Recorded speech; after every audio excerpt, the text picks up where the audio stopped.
I would like to introduce the new speaker. Uh, Her name is Faith Desmond. This person is fantastically interesting and she has achieved so much. She is the director of sustainability at the Richard George Foundation, where she leads their RGF Green Nexus initiative and runs youth focused programs in sustainability, recycling, and skills development, turning awareness into measurable results. She is also the lead consultant and at Link Support, helping startups build more sustainable and efficient business systems. Your session is Action Beyond Awareness, moving sustainability from knowledge to measurement impact. It's about translating sustainability knowledge into practical action and long term impact. And now I would like to welcome Faith Desmond. So the floor is all yours.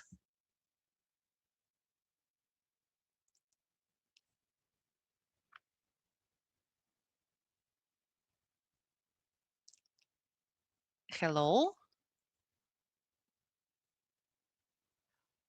Well, yes. So welcome. Hello. Could you say something? I think we cannot hear you. No, we cannot hear you. Your microphone. It doesn't work. We do not hear you. No. Still nothing. Sorry.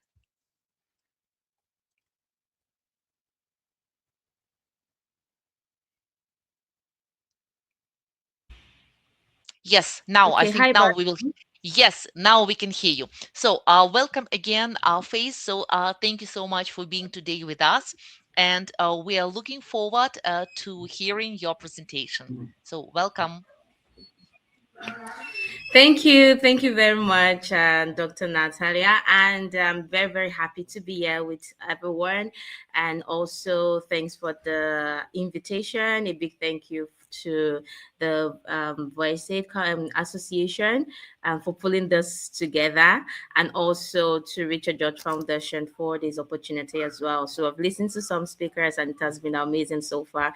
All right, so I'll be actually talking today and as introduced on beyond awareness. So usually we talk about sustainability. It's a lot, and a lot of youths are really expecting. They want to know what's happening, what do we do, how do we get started, and what's all this about, and all of that. So it's actually a very interesting topic when we talk about it, and it's good right now that some people are really getting more aware. So right now, my topic is now, how do we move from this point of awareness to the point where it's actually more of a reality? So thank you, Prof, once again for the introduction. Yes, so if you have questions or maybe you have feedback, please kindly do all to drop it, and we'll be glad to also take that on.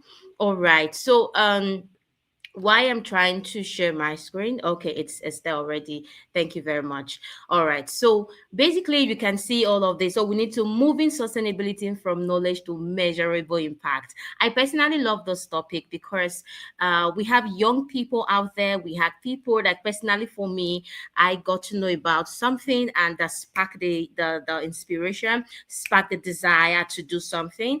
And I decided to take this up. And also not just me, I realized that other people could join the movement. We can go beyond just saying, we want to protect our planet. I want to do it. So we should do it. So, how do we get to the point where we have to now mobilize people, get people to really understand this concept and join us in this movement? Yes, Robert Swan actually once said that the greatest threat to our planet is the belief that someone else will save it. Huh? This is actually very interesting because Many a time you hear people say, ah, oh, they would do it. Okay, yeah, they talk about climate action, they talk about saving the planet. Oh, somebody is going to do it. Somebody right there is handling it.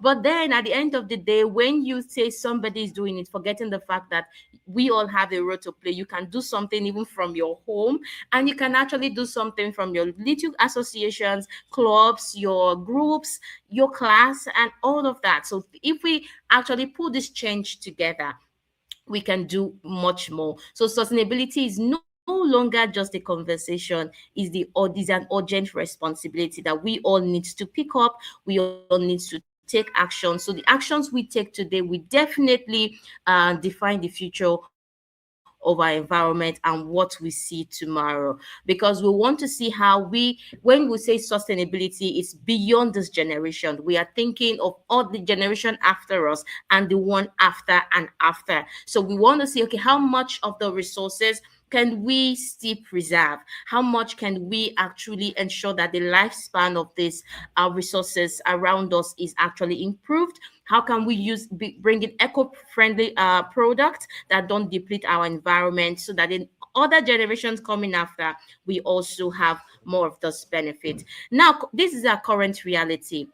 If you look at Africa today, you realize that Africa contributes only 2 to 4% of global emissions, yet millions of tons of waste generated across the continent. Then when we talk about electricity, the same problem. So we have a lot of African talking about electricity, like in Nigeria, for example, we have issues of electricity out, no lights, no this, and it's affecting our economy, it's affecting businesses, it's affecting a whole lot. And we can actually look at other alternatives in terms of electricity and all. So we can all, and if you also look at cities like Lagos, Abuja, Port Harcourt, and some other cities, when you go in there, you will also realize that air pollution is actually becoming a problem and is getting bad.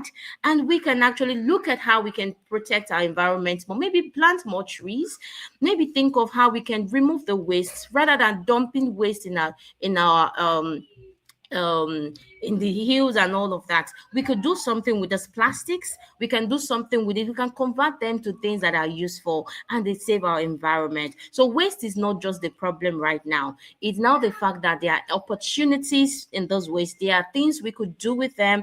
There is financials. There are way we can improve our economy from this waste as well. So that's actually one of the things that we're looking at. And why awareness alone is not enough is because many people lack the practical exposure. So when we keep saying sustainability, you have to be eco-conscious, you have to think a circular economy, not just the linear use and dump or dispose.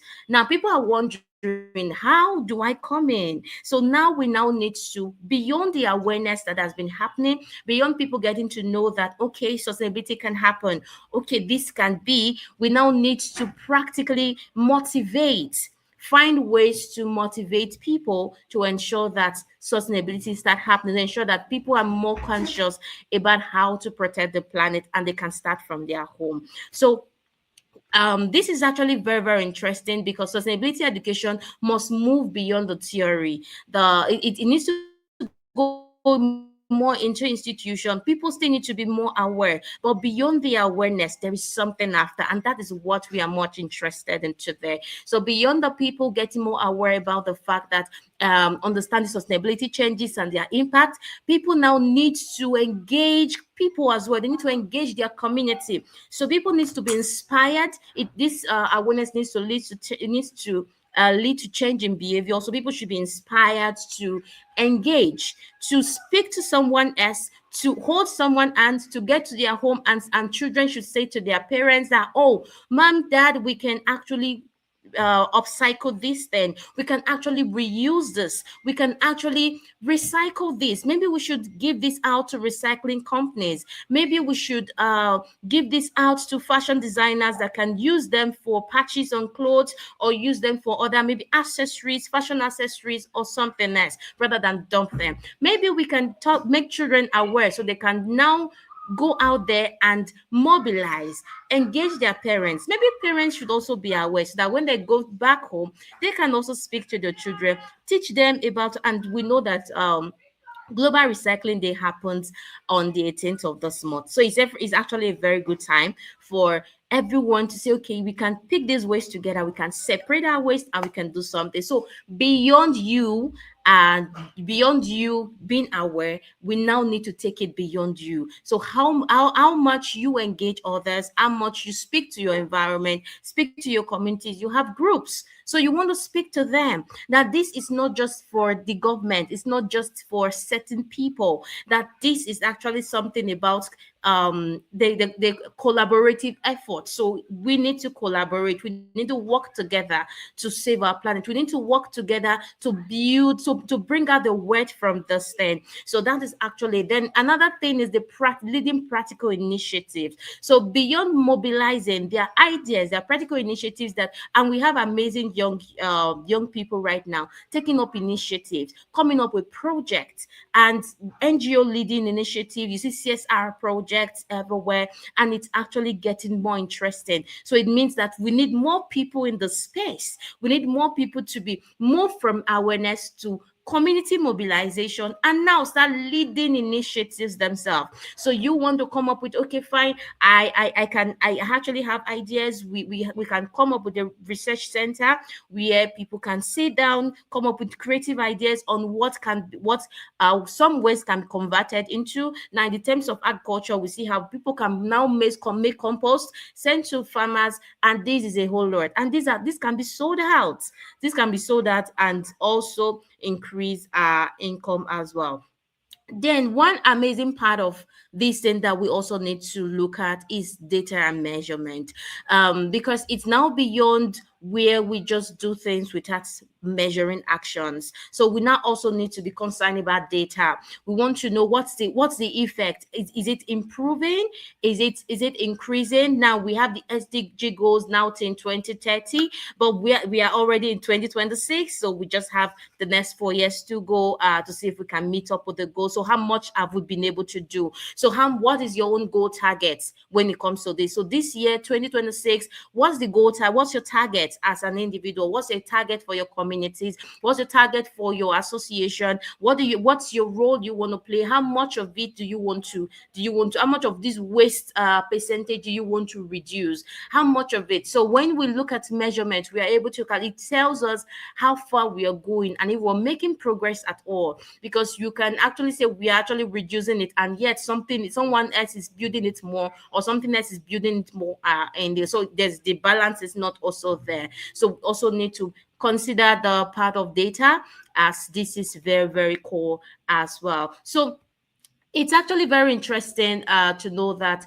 so many youths are really, really interested, and some persons really still, even though some still don't understand, and some says this thing is still looking like a mirage to us, like we don't get, like I just use things, I should dump them when I don't need them, when I have money. So now people need to understand that beyond you being concerned about converting waste to something else, maybe upcycling or reusing or repurposing them, whatever, is not about you not having enough money. Yeah, some people say I have enough money, so I can buy anything I want, I can dump the ones I don't want to use. But it's more about the environmental consciousness. It's more about you being concerned on the fact that the health of the people matters. Yes, you can see the pollution everywhere. We can see the fact that when you deplete the resources, the next generation would have anything to use again. And also some things will go into extinction, and a lot of things will no longer be available, beyond the fact that it affects human health when we have a lot of this waste around. So it has a lot of effect, and